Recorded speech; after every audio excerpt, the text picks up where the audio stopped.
everyone. This is Denise Wilbanks, and today I have the privilege of introducing a gentleman who has captivated me. He has a wonderful personality, very lively, and we've become actually rather good friends lately. He has been the author, or is the author of 11 Days in May, and let me see, the subtitle of that is The Conversation That Will Change Your Life. Welcome, JD. JD Messenger. Hey, Denise, it's great. Thanks, it's great to be here. I'm looking forward to a good interview. JD, there's so much that we could say about you, and where do we start? A long list. Yeah. JD has an impressive background. He's been the former CEO of Ernst & Young, and that was in Singapore. Is that correct? Yeah, I was the CEO of Ernst & Young Management Consulting in Singapore and then Southeast Asia, which is 5 countries. And then you also were involved in the cleanup of the Valdez. Yeah. I supervised the Valdez Oil Spill cleanup in Prince William Sound in 1989, and that was quite an interesting experience. And of all these wonderful and exciting things that you have done, and to find you in the spirituality facet now has been quite fascinating. So tell me a little bit about how that all came about, how the shift from corporate America to the spiritual realm. Yeah, I mean, it began about 15 years ago. And so if 16 years ago you had asked me or told me that I would be doing what I'm doing now, I would have said, you've got to screw loose or you've gone crazy, you know. I never would have believed it, because I was a left-brain nuclear engineer, submarine. I was a submarine officer for 10 years, and then I was an Exxon executive. And so I joke, you know, that I've got so much math and reactor kinetics, physics, metallurgy, underwater acoustics, weapons systems, sound propagation, you name it. Outsourcing, merger integrations, global systems implementations. So I joke that I've got so much left brain stuff in me that I walked with a port list until the universe decided to intervene. My soul, God, you know, call it whatever you want, but don't call it luck or don't call it chance or bad luck. But I broke my neck and I had to learn how to walk and talk and chew gum all over again. And that set me down a path, which we'll get into, which ultimately led me to question, who am I? Where did I come from? Why am I here? And it was a complete existential crisis, because it shattered my definition of who I thought I was as an executive. You know, who I was is what I did, my job. It shattered my definition of political parties, that I was a Republican. It shattered my definition of being a Roman Catholic Christian. It shattered my definition on the nature of life, living in reality. It shattered my belief that we die, that, you know, we only live once, that matter's not solid, that we can't heal ourselves. I mean, on and on and on. So it was a complete crisis. It doesn't sound like a crisis to me. I'm perplexed that you call it crisis. I get it that it was a crisis and that it came somewhat unannounced. But well, it's, I mean, you know, I mean, what is a crisis? It's something that it changed my understanding of the nature of life and purpose of life. It changed my definition and understanding of reality. And you got to remember, I'll keep saying, you know, I'm the left brain, you know, advanced nuclear engineer, advanced math major guy, you know. So I didn't go down the la la woo woo path, as I call it. And I love la la woo woo, and I love meditating and yoga. And, you know, I talk about all these things that people might think of as being paranormal, psychic, or strange, when in fact they are rooted and grounded in science and physics and math. And that's the part that I love. And so it was a crisis in the sense that, you know, who we are is based on a set of values and beliefs. And when those beliefs are questioned, we go through a sequence of mental steps, you might say, emotions. You know, when somebody questions your belief about, you know, taxes or welfare or gays versus straights or blacks and Christians versus Muslim or science versus religion, you know, anytime that these are all constructs. And a construct is something that is amorphous. It's not, you can't touch it and push it. You know what I mean? And so we come up with words and frameworks and methods and things like that that create this box. I like to call it a box. So we have a Christian box, a Muslim box, a science box, you know, a man box, a woman box, a marriage box, and they're all constructs. We have a box that we call our ego. We have a box called our conscious mind and our unconscious mind. And these are all constructs. They're all useful, Republican, Democrat, you name it. They're all useful, but they're all wrong or incomplete. I should say they're all incomplete. Mm-hmm. They're incomplete because, well, they're not the whole nature of reality. And so let's just take this box that I had prophetic visions. I still do. I had like 9. And I saw things before they would happen. I heard voices from people that you can't see. And you could call those crazy. You could call those talking to angels. You could call it psychic abilities. But I had to prove to myself that I wasn't crazy because I thought I was going crazy. And I did prove to myself that I wasn't going crazy. And when that book came out, you know, 100,000 people emailed me, you know, oh my God, thank you, thank you, thank you. And what I discovered is these are our natural gifts. These are our natural abilities, and everybody's got them. But what happens is when that box gets questioned or challenged, we go through that sequence. First we deny it, then we resist it, then we get into anger, then hatred, and then war. And that's because something psychologists call cognitive dissonance, and that is that we are becoming consciously aware, cognitive, that there is a dissonance or a discomfort or between something we thought was real or we believed in. I mean, what is a belief? A belief is something you think is true. Mm-hmm. So when your belief is being questioned or proven to be not true, you know, danger, danger, Will Robinson. I grew up in the 1960s with that Lost in Space show, and Will Robinson's robot would go, danger, danger, Will Robinson, right? And that's what happens. We don't like when that happens. No, I mean, that's everything that we put inside of the box that you've described. And when that box suddenly, you know, the walls fall apart. Yeah, I can see where that was critical. Well, it shatters your identity. Yeah, absolutely. And you have to create a new identity. Mm-hmm. Now, at the end of this long journey, which I call the way, and we all go through the way, and that's one of the parables in 11 Days in May, but, you know, that this journey can be loving and tender or angry and spiteful and fearful and painful or joyous and pleasant. You know, this is the way, and everybody goes through this journey. And if you get to that point where you have your life crisis, that's meant to take you down to your knees and shatter the ego and shatter your illusion of separation, shatter the idea that I'm different from you.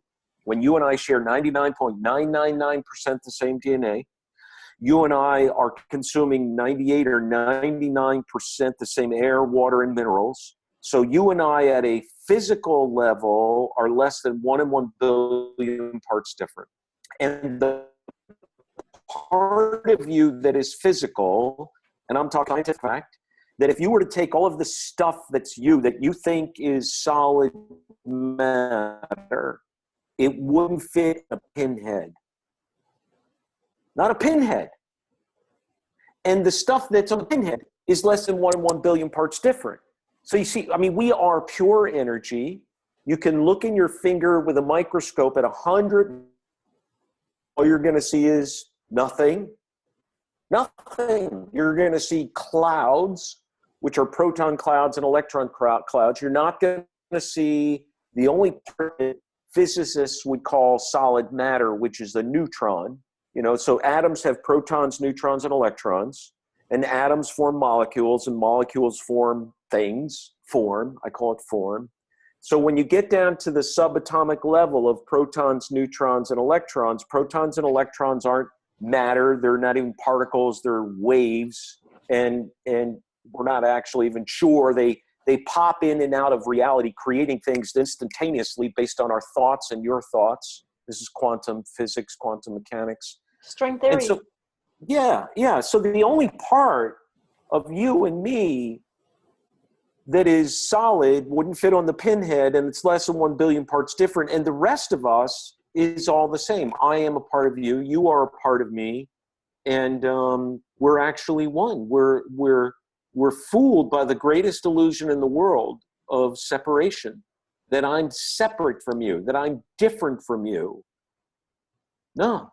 What do you believe? I mean, I was about to read a little quote here from your book. But give me a chance to rest.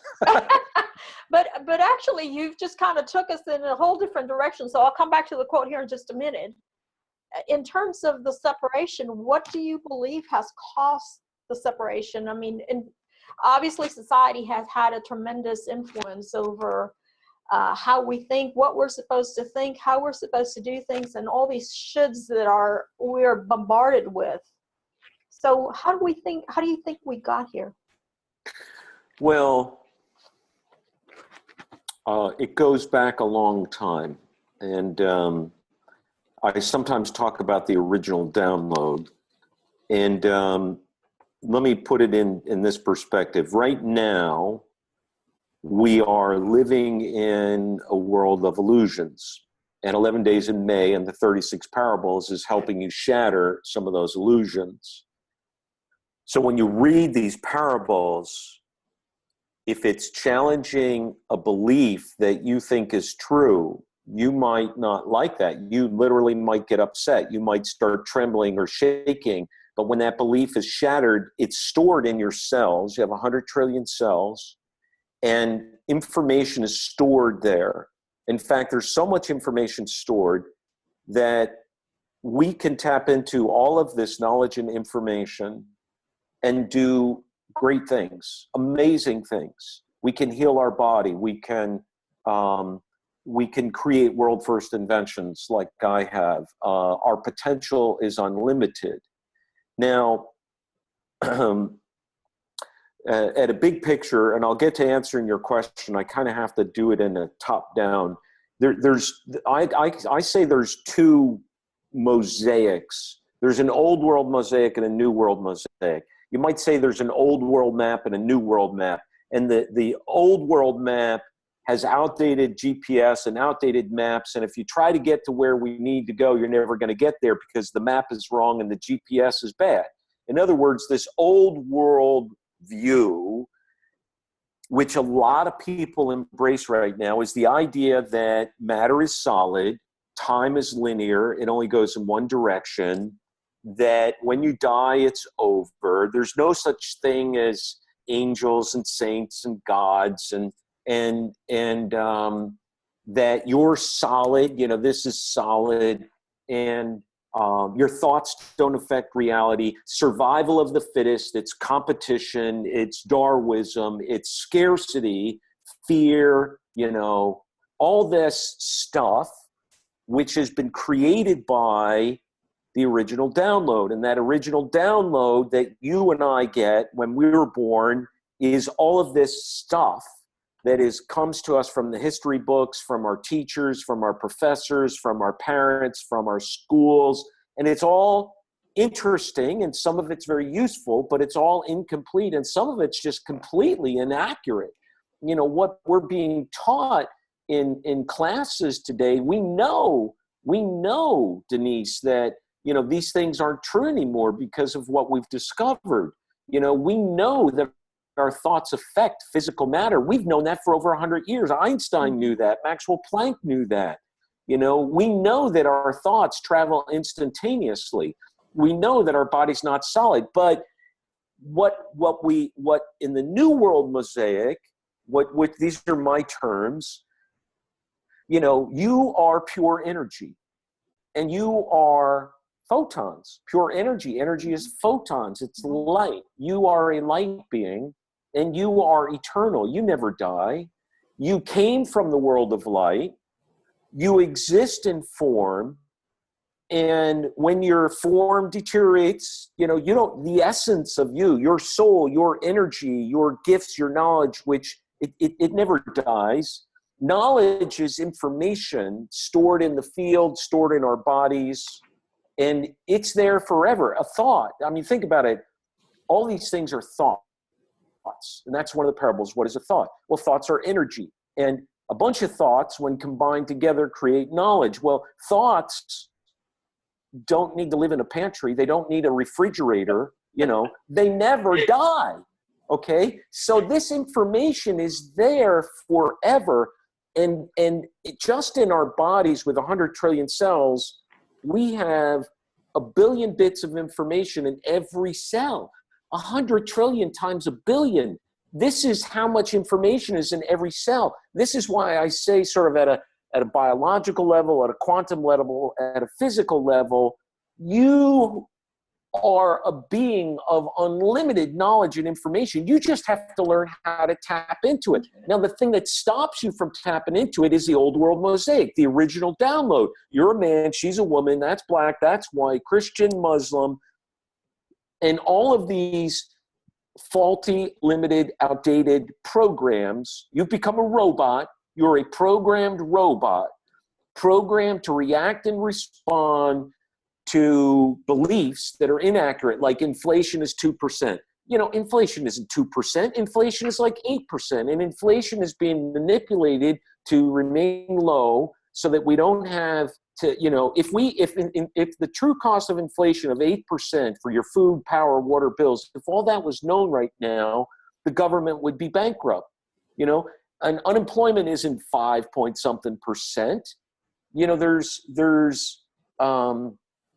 I remember going into the actual Bureau of Labor statistics, and there were 30% of the people between age 18 and 65 not working.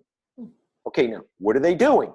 Now, I'm not saying some of them are retired, some of them might be on pensions, but the difference between 30% of the population saying they don't have a job, and the government saying 5.3 or 5.5% doesn't have a job, that's a big gap, you know? So there's a lot of illusions being perpetuated by people, and I call them the illusion masters. And all of these things go on and on and on so that you keep their rice bowl going. You keep the status quo going, you know? You don't feel well, take a pill. You know, our whole medical system is not about healthcare. It is not about healthcare. It is about money, and it is about payments, and it is about billings, and it is about codes. It is about policies and procedures. It is not about upstream healthcare and whole health and wellness. It is about downstream pills and procedures. I've never gone to a doctor in my life who tested my chemistry to find out how is my body reacting. Now, I don't take any pills. You know the story. I can tell the story about how I regenerated my neck and my vertebrae. After they were broken, I regenerated them myself. Well, you might want to go back to doing the story, because I don't think you've talked about the story of your broken neck. No, I'll go back to that. But so, you know, we could talk for a whole show on this whole idea of how did we get so confused. So in summary, we are brought up in belief systems, which I call the old world mosaic, based on fear, competition, scarcity, to basically turn us into robots and control us.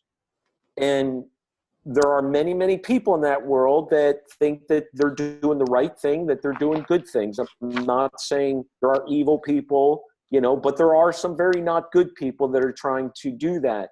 Now, but then there's this New World Mosaic, which is the essence of what all of the great masters talked about. It's the essence of what Jesus talked about. You are a being of unlimited potential. You have the potential to do great things. Hey, there's a lot of people that are afraid of, 7 billion people realizing they have unlimited potential and power, to Absolutely. do great things. Absolutely. So, that's one of the reasons why the information has been sort of hush-hush. yeah, and then people that come out with it, find themselves squashed or ridiculed or ostracized or,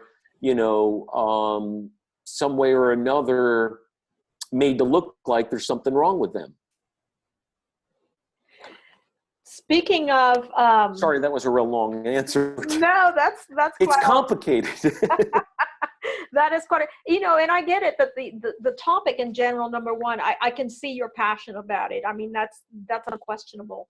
And that's, I guess that's the part that I'm feeling a sense of attraction to your personality and your candor and how you shine and radiate your energy, because, you're definitely educating in how you present this as an old mosaic, which is an interesting way of putting it. I've heard it be called a matrix, or recently I did an interview with another gentleman who called it the social matrix versus the cosmic matrix, which is essentially what you're speaking of.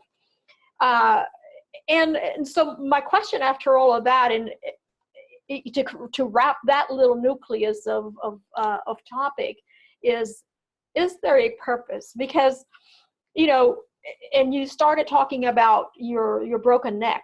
My sense, and you can kind of correct me or expand on your view, my sense is that 3D or Earth is a schoolhouse. And so evidently, of course, there is control taking place by sources that we don't care to give too much attention to, but needless to say, it is happening, and it does have friction. It does have a catalyst.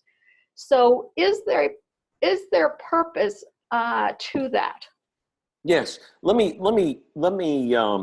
say that in the universe, now, first of all, I talk about energy, God, and the universe synonymously. I absolutely believe in God, but God is not a man floating on a cloud. After all of millennial on a cloud, he would be very squishy at this point in time. So God is a part of you, a part of me, and I am a part of God. You are a part of God. God is in everything and everyone. God is pure energy and this knowledge and information and loving. I don't believe in an evil God. So when I use these words, I'm not an atheist by any means. I believe in God and prayers and angels and things like that, work. So at the highest level in the universe or the cosmos, you have energy, God, you have knowledge, and you have matter. And this energy, knowledge, and matter exists for one of three purposes. There's only three things. It's either creating, maintaining, or dissolving. So that's it. Creating, maintaining, and dissolving. This is the great circle of life.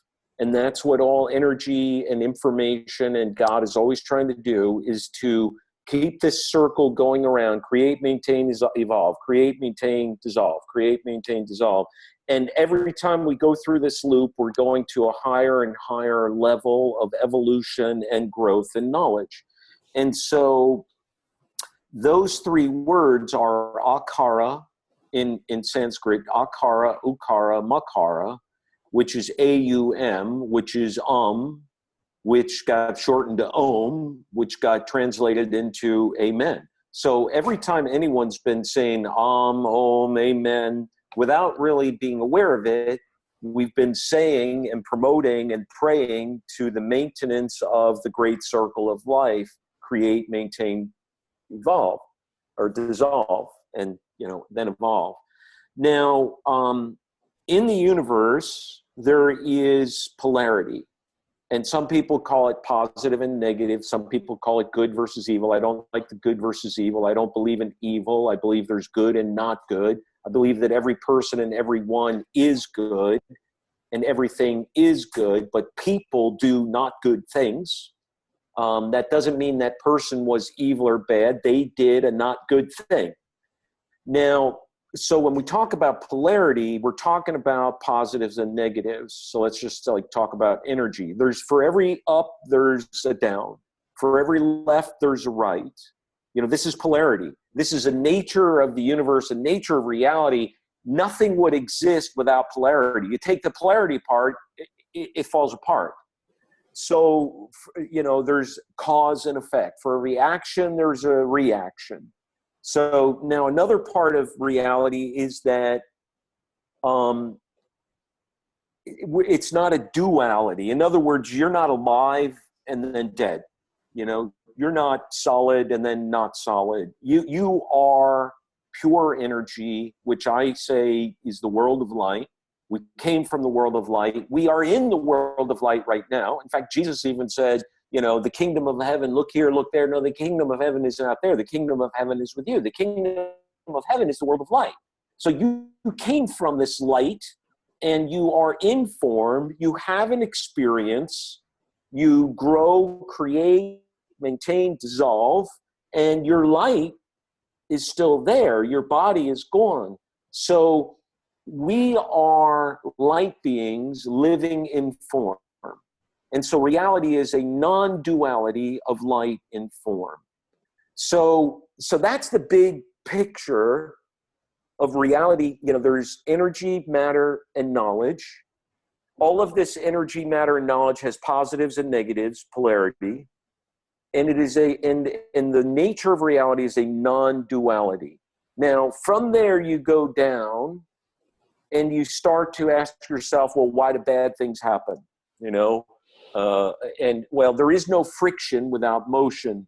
If I take my teacup and push it across the table here, there's friction. Underneath your shoes, there's friction. Underneath your tires, there's friction. If there was no friction under your tires, like they're in ice, your tires would spin and your car would not move forward. So there is no motion without friction. There is no growth without tension. Energy, which is what we are, always seeks its lowest level of energy usage until it eventually will sort of dissolve and destroy itself. This is called the law of entropy. And so if left to our own devices, without the friction, without the tension, without the growth, without the incentives, without necessity, we would just dissolve and basically be blobs. It's like that Wall-E movie. Did you ever see the Wall-E movie? Yeah. Yeah. Floating around that. Yeah. Anyway. And unfortunately, the system, the way it's set up at the moment, it's creating a great many blobs. Yeah. The blobs that are sitting, that we call couch potatoes, watching TV or sitting and doing nothing but, 36% of Americans are obese. Yeah. 36%. And all the pills, back to the whole medical system, and I'm not saying that there's anything necessarily bad about the medical system. It certainly does a lot of good things, but the way we're treating symptoms, not root causes. We're treating chemistry, not managing energy. And we've gone from 1 in 100 cases of cancer to 1 in 3. Diabetes has tripled in 30 years. The number one leading cause of death from 15 to 25-year-olds, the number 2 cause of death from 15 to 25-year-olds is suicide. Suicide. Why are they committing suicide? Because 25% of them grew up on Ritalin, and Ritalin, it then can put you into a greater state of depression, and then you take antidepressants. And between being on Ritalin and antidepressants, then you go on drugs, If you manage to not do that and you graduated from college, you got $1 trillion in college debt, and only 25 or 35%, I forget the number right now, can get a job. And so, I mean, it's a mess. The whole system is broken, you know? And so part of that brokenness is because we're not doing what we knew thousands of years ago. Thousands of years ago, I say, what once was light is now dark. What once was light was what the Hopis knew, and the Lakota knew, and the Aborigine knew, and all of the native beliefs and traditions, that we are a part of nature, we are a part of the animal kingdom, we are a part of the trees and the airs. We coexist with the trees. I mean, it's a symbiotic relationship, if I said that word right. You know, they give us oxygen, we give them carbon dioxide. You know, this is the whole, you know, you can't separate the air, the water, and the minerals, and the energy and the sunlight. And once you start to disturb that whole system, it all gets out of whack. Now, we knew that. And then we went through an agricultural revolution, and then we went through an industrial revolution, and then the power of money grew, and then we disconnected money from the gold standard, and the power of paper money grew, and you know the rest of the story. And this is all summarized in the 600 words in the epilogue, The Battlefield Where We Now Stand. And so the result of our disconnection with unity, the result of not understanding our true nature and how we're all a part of each other and everything and everyone, has created addictions and dependencies on these artificial substances, and it becomes a downward spiral. You know, the more digital stimulation you need, the more you need short-term gratification. As soon as that short-term gratification, whether it's food, drugs, sex, rock and roll, or digital war games, whatever it is, when that that stimulation is gone, you don't know how to relax. You don't know what to do. You don't know how to calm down. You don't know how to breathe. You don't know how to sleep. So we take pills to wake up, pills to fall asleep. Now, I'm giving you sort of the worst case scenario. Clearly, everyone isn't that way, but it's a very high percentage of people now that are addicted to these things. Just look at any of the statistics. We got 80, there's one major university, it was Harvard University. They came out with a study and they said 80% of their students were on antidepressants. So that's the situation. You know, everything about the, you know, not understanding the nature of reality, not understanding that science is a religion and religion is a science, and they're just two sides of the same coin. So, you know, over hundreds of years, we get filled with these faulty, limited, outdated programs, which are based on beliefs, and they cause more and more suffering, and more suffering causes pain, and that pushes us down the path of needing doctors and treatments and all that. And the solution to it is to go the other way. The solution to it is to purify yourself, to do, you know, the universal laws of success espoused by Napoleon Hill or Jesus, Buddha, Sir John Templeton, you know, gratitude, compassion, forgiveness, love, tolerance, patience, you know, mind food, and then purify your body, get off the pills and meds, take, you know, every chemical medicine that I'm aware of, and I'm not a doctor, so I'm sure that I'm wrong, but a great majority of them are based on things that we discovered in nature. So, you know, we can tap into the healing power of the body and heal ourselves and restore our body. The power of our body to restore and heal is phenomenal.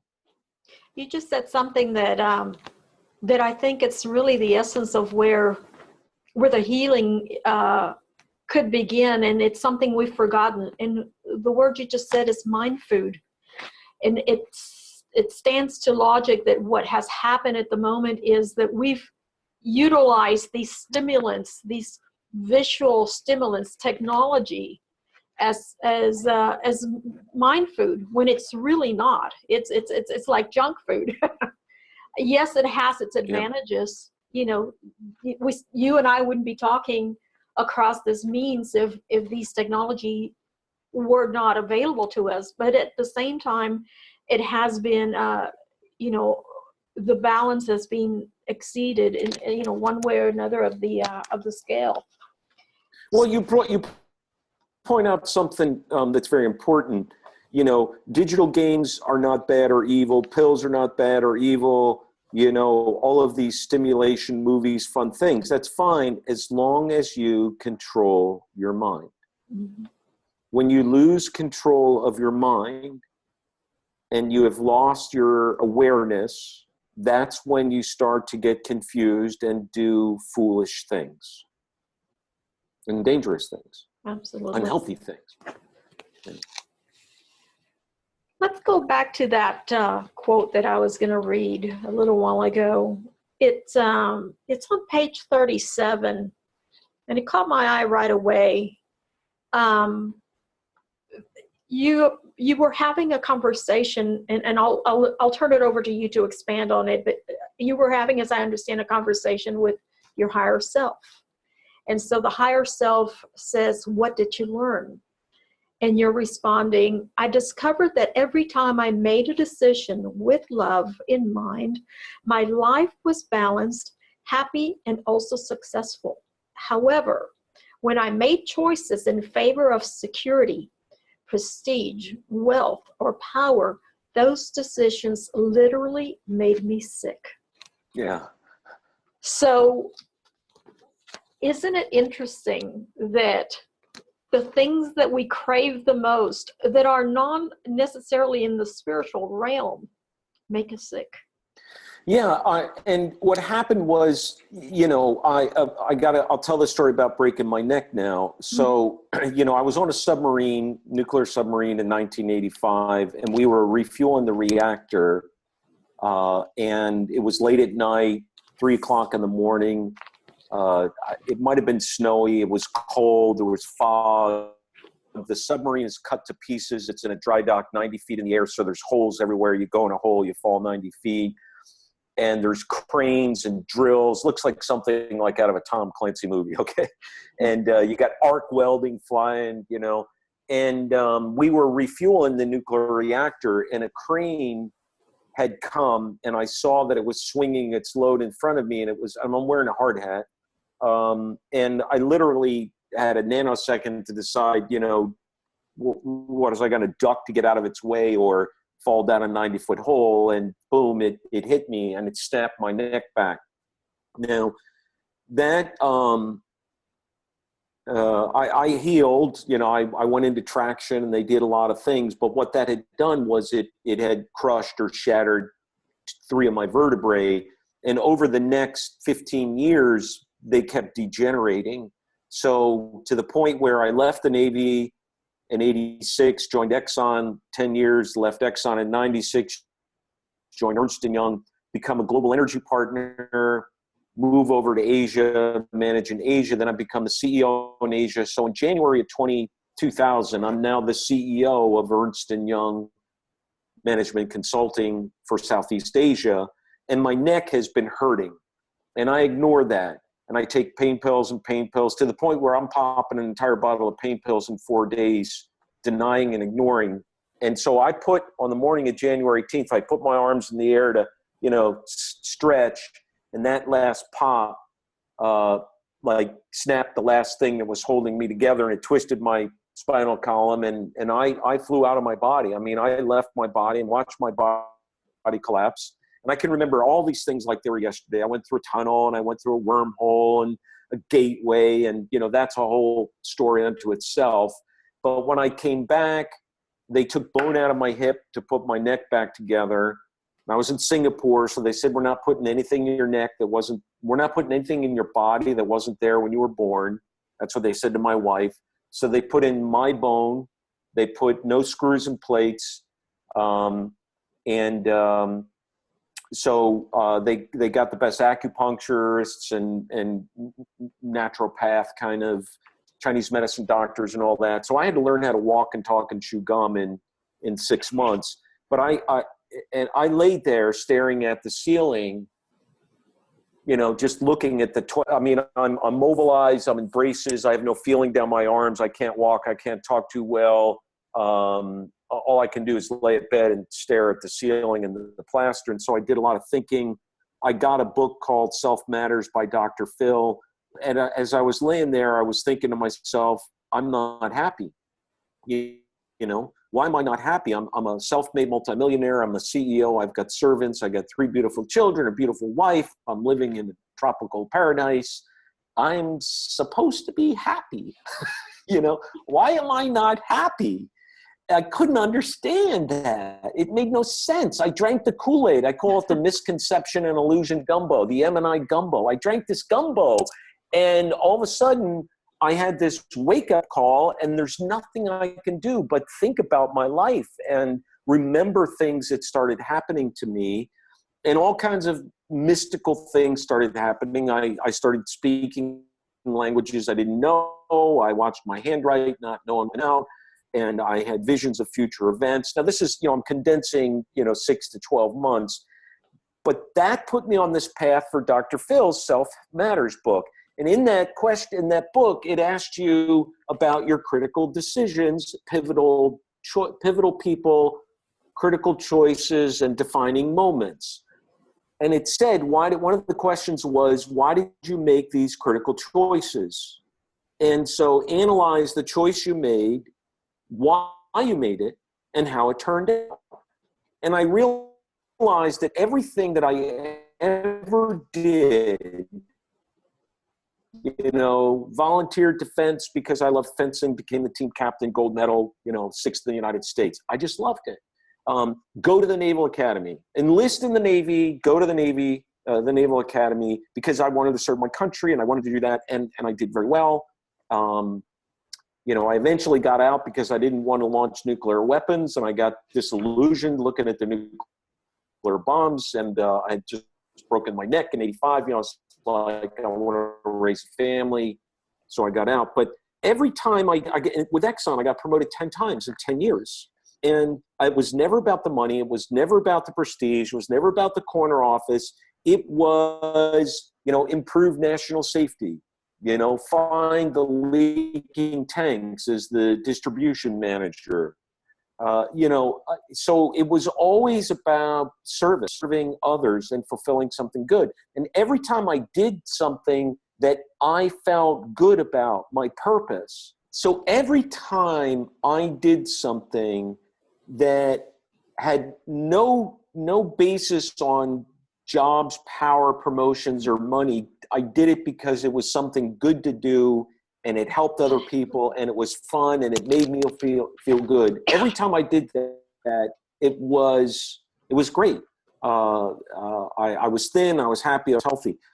So yeah, isn't it amazing that, like you say, you drank the Kool-Aid, and I find the same thing happening with so many young men who are enlisting in the military industrial complex, and that seems to be the pretense. So yeah, we're going to go serve the country, and obviously they know better, but the Kool-Aid is certainly being sold with, like you say, flops, faulty. Yeah. Give us faulty, what the acronym. Yeah, a flop is a faulty, limited, or outdated program that turns you into a robot based on a belief that is not true. Yeah. And it's so sad. So the question is, we've talked about I don't even want to call them negative factor. Let's call it catalyst. We've talked about the catalyst, and what has all these programs that was what you call the original program that have created the condition of where we are now. So how do we break the pattern? I know that you're very engaged and committed to in various activities that you teach people how to move forward from that old mosaic, as you say, to a new mosaic and to creating something positive. So let's go there. How can we? Well, the short answer is we don't fix the world, we fix ourselves. And one by one, we help people wake up One by one, we help them understand their true nature as a being of unlimited potential, power, and capability. We get them whole again to the point where they are reborn. And that's what Jesus meant about being reborn. Being reborn, realizing who you are, where you came from, your unlimited power and potential, and your unique purpose for why you're here. That's being reborn. And the earlier we catch people, the easier it is. So the Millennial Generation, which is the most awake, alert generation in the history of humanity, because they know more than any generation has ever known at their age. They're going to save the world. They need the teaching. They need the help. They need the mentors and guidance. Because if you've got to remove yourself from the matrix and get unplugged, like Morpheus said to Neo, I'm sorry, we don't normally unplug people after they've been in there for so long. You know, if you're 45 or 55 and you've got to get unplugged, that's a very painful and difficult process, because you've got these old programs and beliefs that are now your identity. That is your identity. It's like an executive who retires from the same company after 35 years. They don't know who they are. And in one executive from a large oil company told me that, you know, something like 60% of the executives die within 2 years after they retire. And that because they don't know who they are. They've totally associated that who they are is their job and that company. And this is not good. Now, the millennials are not doing that because they're going to average 7 jobs before they're 35 years old. They're not drinking that misconception and illusion gumbo about the air and the water. You know, they understand. They want to preserve nature and take care of the environment and the trees. And 30 to 40% are spiritual, not religious.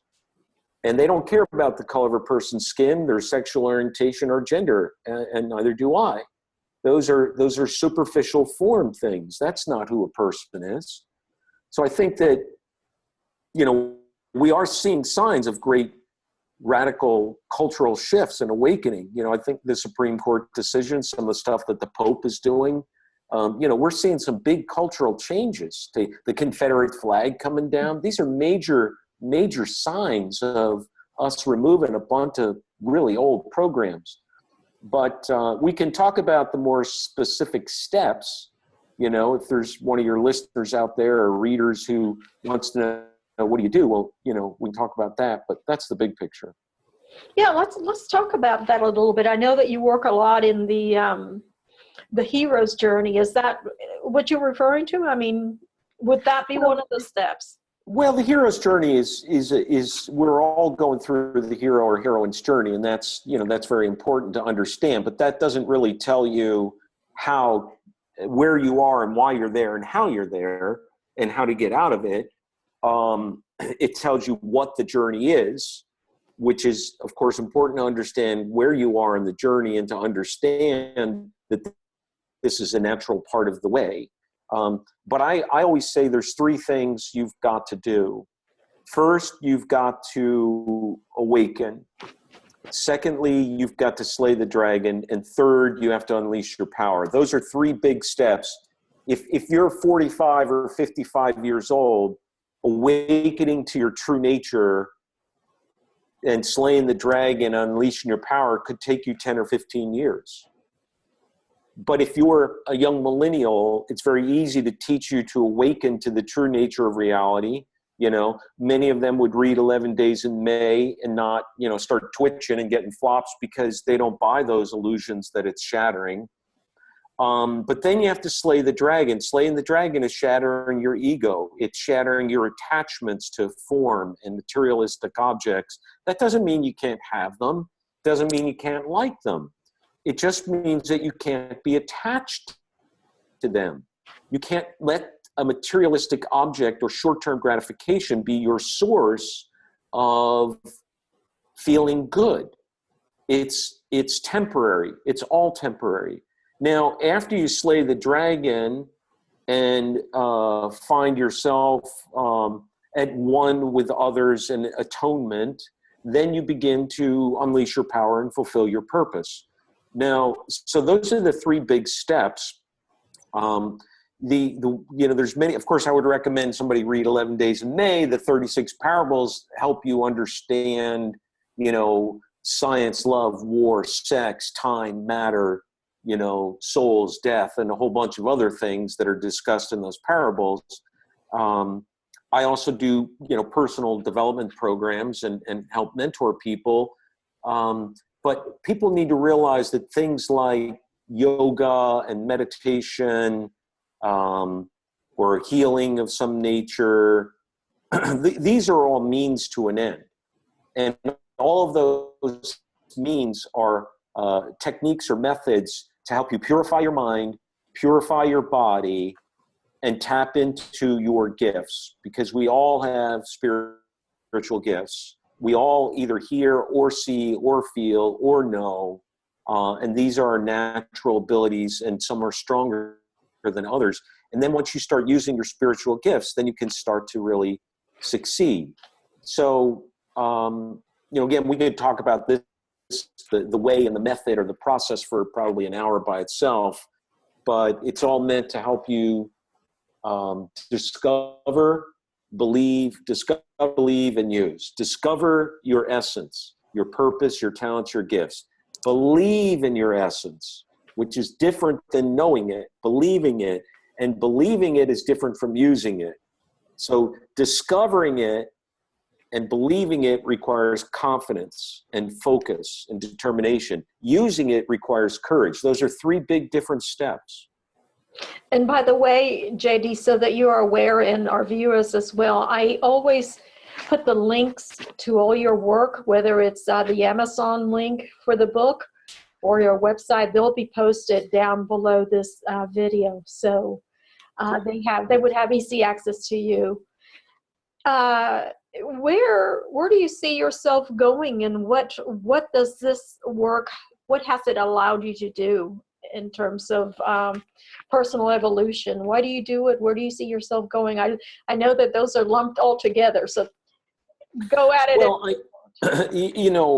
I've never had so much satisfaction. I was drinking some ginger tea here. My tongue's getting twisted. I've never had so much satisfaction in doing what I've done. I mean, I literally have had a number of people who told me after we worked together that they were suicidal and I saved their life. And I'm like, wow, I mean, where do you go after that? Someone tells you saved their life. So I've never been as happy and felt so satisfied doing what I'm doing. I want to write more. I'd like to take this story. I've never written my memoir. I haven't finished it. I've written like 5 books. So I have about 5 books that are not published. I'd really like to get those published. And one would be memoir and the story. Another one would be on the Old World Mosaic and New World Mosaic. Another one is a how-to book to go through the way and the journey. So I got a lot of books that I'd like to get out there. But the biggest thing that I spend most of my time working on right now is the launching of an association that is about whole health and wellness, promoting the way and the tools and the method and connecting practitioners so that we can sort of take this down to Main Street and, help expand these teachings and lessons for millions of people. When you say an association, I take it that you're doing a conglomerate of collaborative sources all under, say, one umbrella? Well, I literally mean the creation of a whole health and wellness membership association. And within that association, there are courses and programs, there's wellness centers, there's practitioners for the mind, body, spirit, psychologists, chiropractors, hypnotherapists. So I have a business plan that we put together, and we we finished our plan and we're seeking funding right now. We're looking for $20 million to fund the first 2 years of startup. And, we believe it's $1 billion kind of association, a business model, and we want to get 30 million people to join in 10 years. I see that as such a not only empowering, but I truly see it as the medicine and the way of the future. Yeah, it is. I think it is the future of healthcare. Absolutely. I see Yeah. healthcare very rapidly shifting its ways, and more so now that insurance seems to be such an iffy proposition. Yeah. But needless to say, is there any one direction that you'd like to mention or touch on before we start wrapping our conversation up? Well, as far as for an individual, I think that 11 Days in May, which was written in 11 Days in May, which I had no cognitive awareness of writing, and it won 5 awards, and the ebook was world's first ebook. The whole point being, these are ideas and inspirations that came to me and came through me. So I don't actually call myself the author. I was like the scribe. I highly recommend people read that, because it's going to help you identify whether or not you have any flops, the faulty limiting beliefs, and if so, which ones are there? Because if you struggle in one of those parables, that's going to be a really good indicator for you that you're struggling with religion or science or some belief or a lack of confidence or something like that. So that's the biggest thing I would recommend. If somebody wants some, personal individual help, go to my website at jdmessenger.com and check out my programs, or, contact me on the contact form. In the little passage that I read, there was the word love. And that's always the word that catches my eye, no matter where I go. So in closing, since you've spoken about love, not just in the book, but also in some of the other chats that I've had the privilege of watching you personally speak, what would your definition of love be? Love is a combination of energies that is qualities we call things like compassion, gratitude, forgiveness, tolerance, patience, empathy, sympathy, commitment, and gratitude, forgiving, generosity, compassion. Those are kind of like the strongest ones. And when you are feeling love, you are so happy and you are so satisfied, you're at peace, you're at bliss. Now, that is what I call agape love, and that is universal love, which is totally different from eros love and has absolutely nothing to do with sex. So, one of the things that a lot of people in society, I think, are very confused about is the word sex and love. And they think that if you're in love, you have to make great sex, or great sex means you're in love. Well, sex and love have nothing to do with each other. Yes, of course, I understand what you're talking about. But I mean, this is something, I've talked to hosts about for an hour, and we get all twisted up in the words because we don't even really have words to relate, because so many people think that sex is love. So when you ask me what love is, I defined it, but I also wanted to make it clear that I wasn't talking about sex.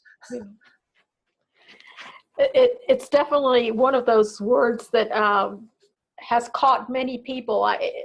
Speaking of book, in my book, which I titled Connecting to Love, Unleashing the Power of Yes, I defined it, but only through the more poetic aspect of it. And my definition was very short, was love is the essence by which all things are suspended by grace, which, going back to what you just said, has more to do with energy, and grace being the overall arching energy that holds us all together. So yeah, that's beautiful. I love that. God is love, and love is grace. And that's a really nice way of saying it. I like summarizing it that way, but it leaves one who thinks left brain. It leaves one requiring a little bit more. Now, so if you're very right brain and you're very, you get that. I get that. I mean, someone could say love, God is love and grace. And I would go, amen. Yeah. So I'll need to do a version for left-brained people like yourself. I'll need to consider that. Yeah. I Okay. hadn't thought about that. JD, it's been a privilege having you, and I'd like to offer you the last word and saying anything else that you'd like to conclude this with before we. Oh, I guess I could say it was here. Live long and prosper. That's what it's all about. Live long, healthy, happy, prosperous life. That's your goal. It's not climb the top of the corporate ladder. It's not make a bunch of money. It's not buy things you can't afford with money you don't have. Don't drink the Kool-Aid. If let me say this: if it doesn't feel good, it's not. If it doesn't feel right, it's not. Inside we all know, and so it requires confidence, courage, and faith to go on these journeys. And courage doesn't mean you're not afraid. By definition, it means you're afraid, but you do it anyway. So I like to say to my students, diamonds were something precious that was created from something as basic and simple as carbon after 40 million years of temperature and pressure, or at least millions of years of high temperature and pressure. So if you want to become a diamond, you got to run into the temperature and pressure. You got to run into the fire.